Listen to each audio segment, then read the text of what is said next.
पाठ। आज का नाम है विश्ववंदिता। विश्ववंदिता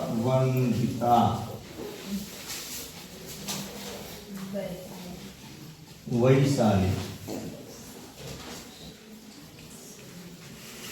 ये पाठ का नाम है। अब इसमें दो प्रश्न हमने आपको बता चुका हूं। तीसरे प्रश्न में क्या है? तीसरा प्रश्न बोलो, हेडिंग क्या है? समुचित पदैः और रिक्त स्थानानि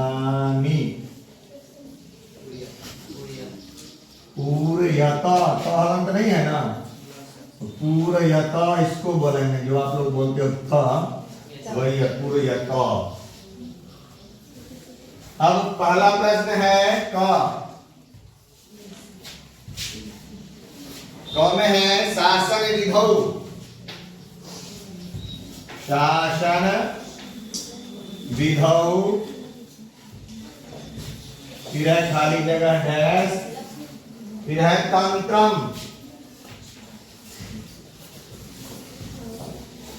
तो खाली जगह में क्या है? प्रकृष्टम। शासन विधौ, शासन का विधि, शासन विधि कैसा था? तंत्र हमारे यहाँ वैशाली का, तो यहाँ है प्रकृष्टम, बहुत अच्छा था प्रकृष्टम। ये तो जो है क्या है? व्यंजन है स्वर? अरे तो व्यंजन है स्वर है? बोल क्यों नहीं? तो ये चीज जो है वो हट जाएगा, प्रकृष्टम ही हो जाएगा, प्रकृष्टम। फिर दूसरा है ख, यत्र। यत्र मतलब यहाँ। वरम जनेभ्यः, वरम जनेभ्यः। और इसके बीच में क्या आ जाएगा? जनानाम, जनानाम।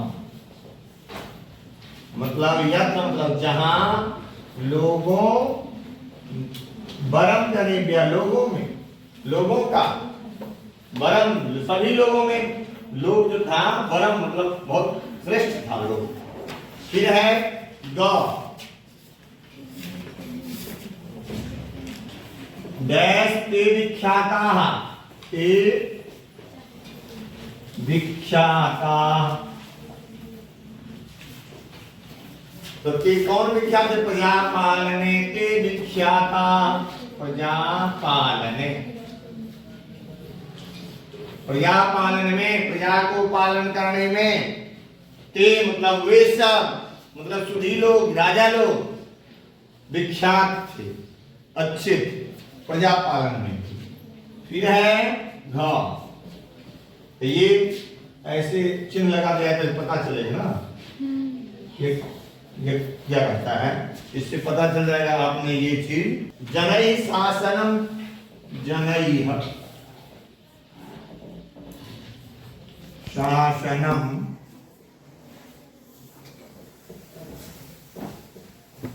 प्रियम।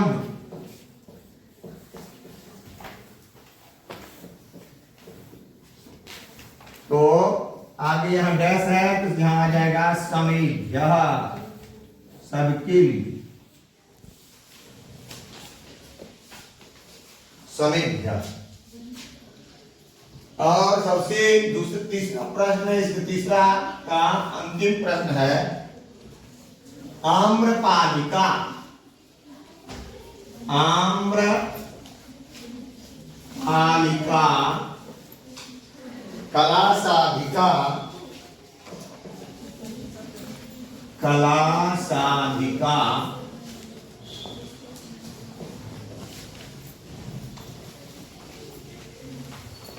अभ्यास है कि यहां आ जाएगा विश्ववंदिता, विश्ववंदिता वैशाली। ये है, हाँ बराबर। ये तीसरा प्रश्न हो गया। फिर चौथा प्रश्न, स्तंभद्वये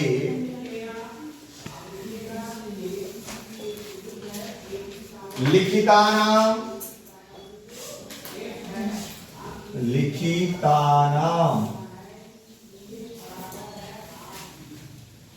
विपरीतार्थक विपरीतार्थक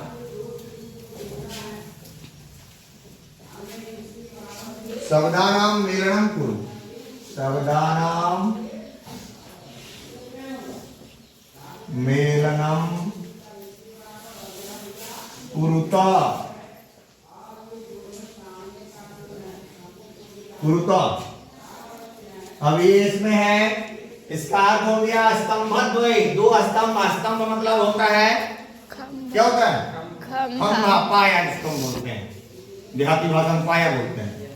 तो कहते हैं दो स्तंभ बना हुआ है, दोनों में जो लिखे गए शब्द हैं उनको आप विपरीतार्थक शब्द का मेलन मतलब मिलाना है, सम्मिलन करना है।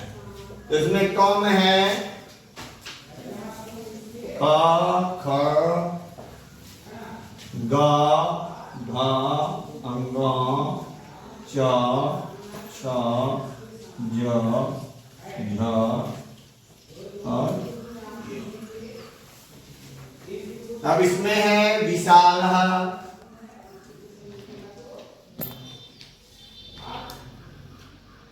दूसरा क्या है? नृपः। तीसरा क्या है? वंदिता।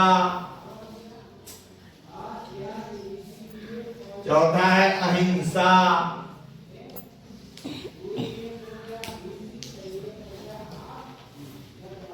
अहिंसा। पांचवा है प्रियः। छठा है यशः। सातवां है गम्या। फिर है समुदयः। समुदयः। फिर है रम्या। रम्या। और सबसे अंतिम है पूरा। अब इसका मैं सीधा जो विपरीतार्थक शब्द है वही लिख देता हूं। क्या? अब विशाला का है संकीर्ण। संकीर्ण मतलब छोटा, विशाल मतलब बड़ा। नृपः, नृप मतलब राजा, राजा का उल्टा क्या होगा? प्रजा। वंदिता, वंदिता का है निंदिता। निंदिता, निंदा का। अहिंसा, अहिंसा का हिंसा।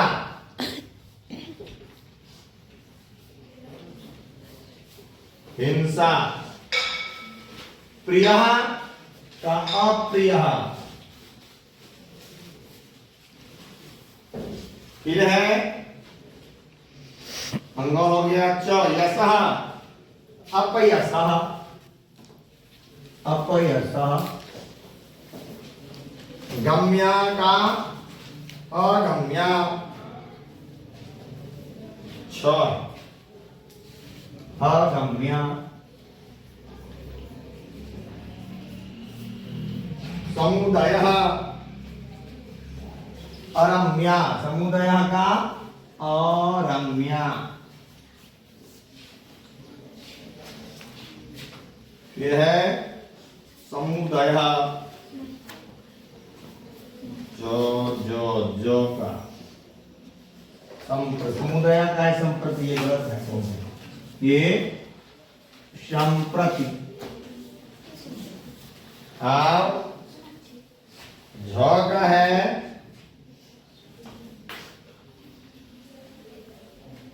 जो अरम्या। रम्या का है अरम्या।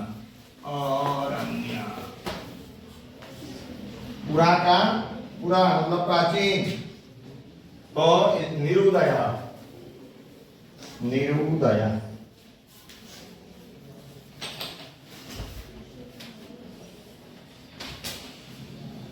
हो गया। यह चौथा प्रश्न। अब पांचवा प्रश्न। पांचवा इसमें है निम्नलिखितेषु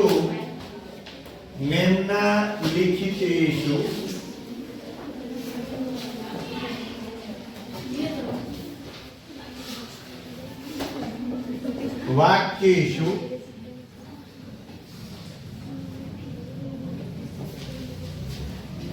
रेखांकित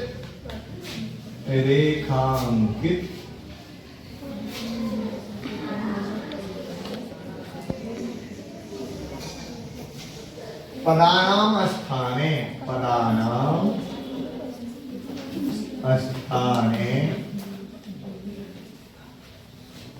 पुष्ठात्, इसका हिंदी भी आपको आना चाहिए। क्या कह रहा है प्रश्न, आप अंदाजे मान लेते हैं वो अलग बात है, लेकिन इसका हिंदी आपको आनी चाहिए। उचित रूपम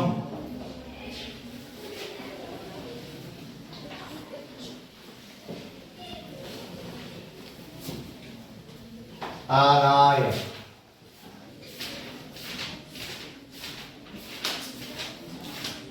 प्रश्नं रचय।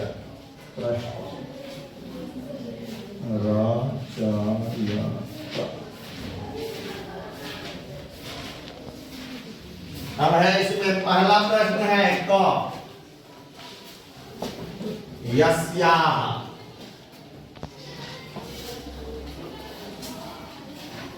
यशः कीर्तिमातन्ते, कीर्तिमातन्ते।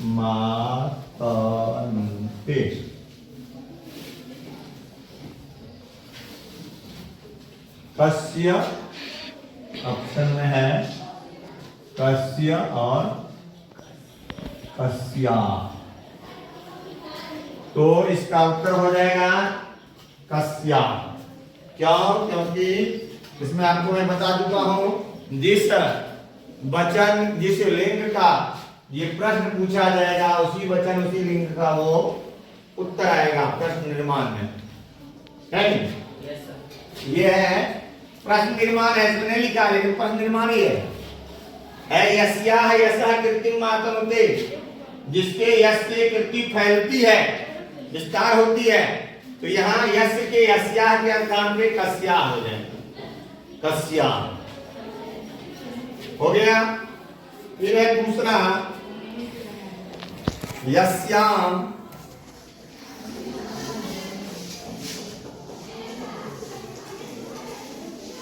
यस्याम बुद्धकृताः,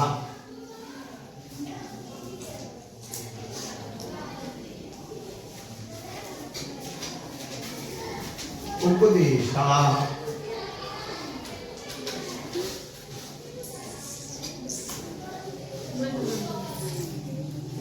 इसमें ऑप्शन है कस्मिन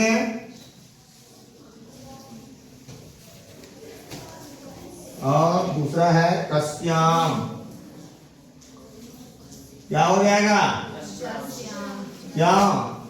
क्योंकि यहाँ यस्याम, यस्याम का कस्याम।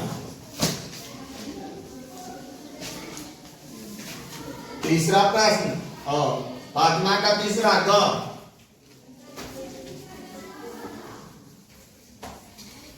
या सीता, या सीता जनिका विशिष्यते,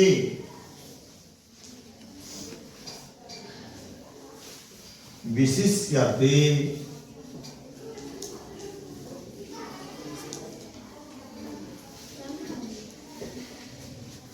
तो यहाँ ऑप्शन में है कह, का, किम। क्या हो जाएगा? क्यों?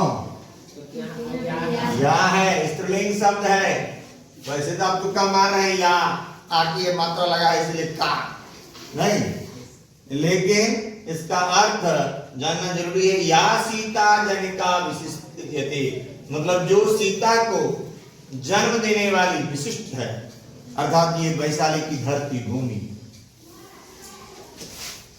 फिर है घ, यस्य समुदयो, यस्य समुदयो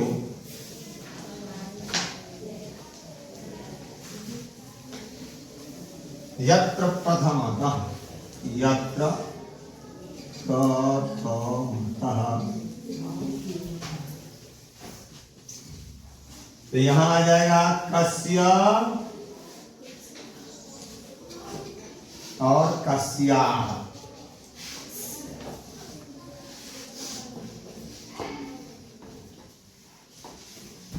इसका उत्तर है कस्य।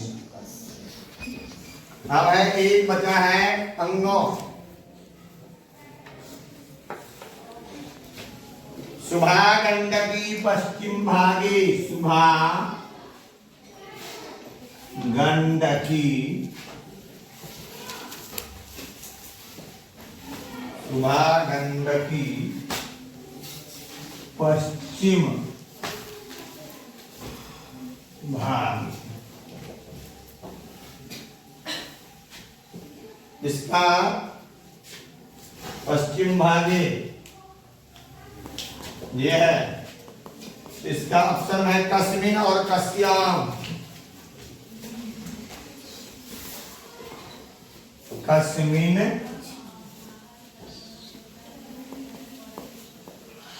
कस्मिन और कस्याम। ये पांचवा हो गया। दो प्रश्न और है। कस्मिन। शुभा गंडकी पश्चिम भाग, कल्याणी गंडकी जो है वो पश्चिम भाग में है। तो आप प्रश्न पूछेंगे तो आप देंगे शुभा गंडकी कस्मिन भागे, मतलब कल्याणी गंडक जो है किस भाग में है। किसके किस भाग में? वैशाली के किस भाग में? नहीं, तो पहला श्लोक ही है प्रवहति गंगा दक्षिण भागे, शुभा गंडकी पश्चिम भागे। अधो लिखितेषु, अधो लिखितेषु। अधो मतलब क्या हो गया? अधा मतलब नीचे। तो अधो लिखितेषु द्वे शुद्धे, द्वे शुद्धे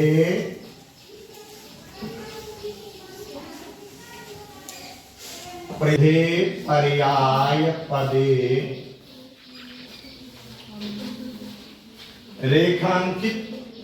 रेखांकिते क्रियताम्, रेखांकिते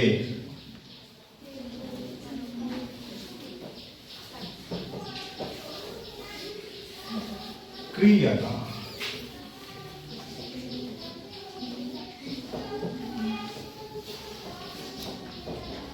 अब इसका अर्थ हो गया अधोलिखित से द्वे शुद्धे, दो शुद्ध जो है पर्याय पद में आपको रेखांकित करना है, चिन्ह लगाना है।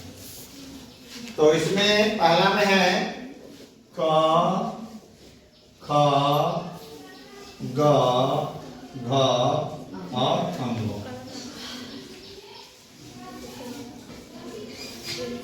अब इसमें है यशः पहला, दूसरा है नृपः,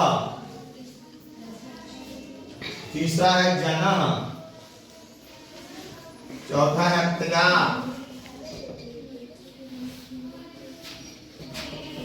फिर है विद्यार्थी।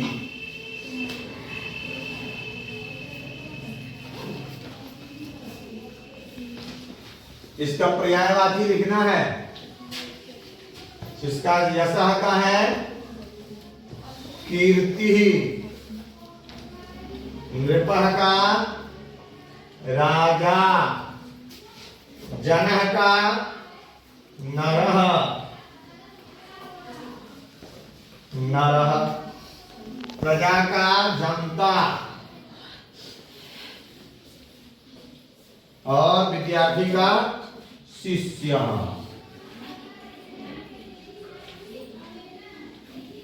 हो गया। इसमें आवाज नहीं। निम्न लिखितम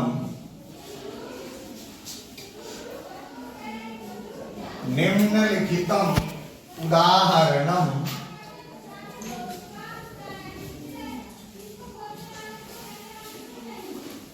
अनुसृत्य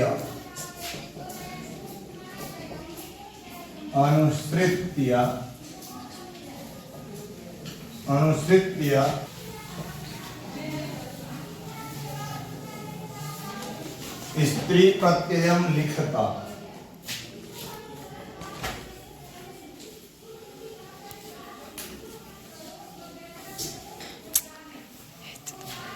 अब है इसमें, जैसे इसमें उदाहरण दे रखा है वरेण्या,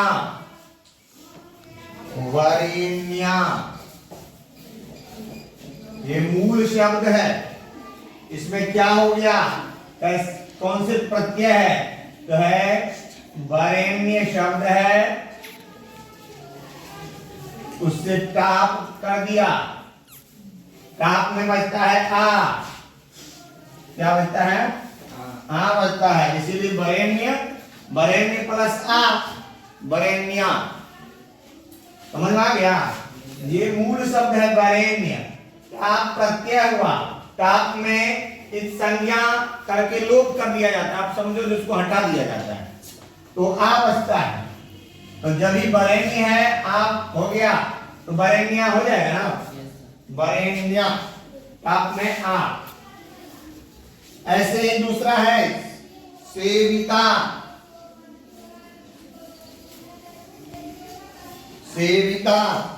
यह है विलोकिता,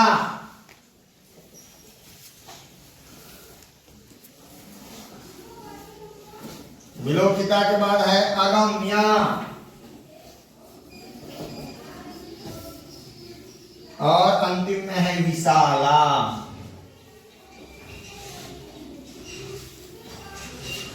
अब है इसमें सेविका में है सेवित, वो हो जाएगा सेवित प्लस टाप, विलोकित प्लस टाप, विलोकित प्लस टाप। यह है अगम्य प्लस टाप, अगम्य प्लस टाप, और है विशाल प्लस टाप।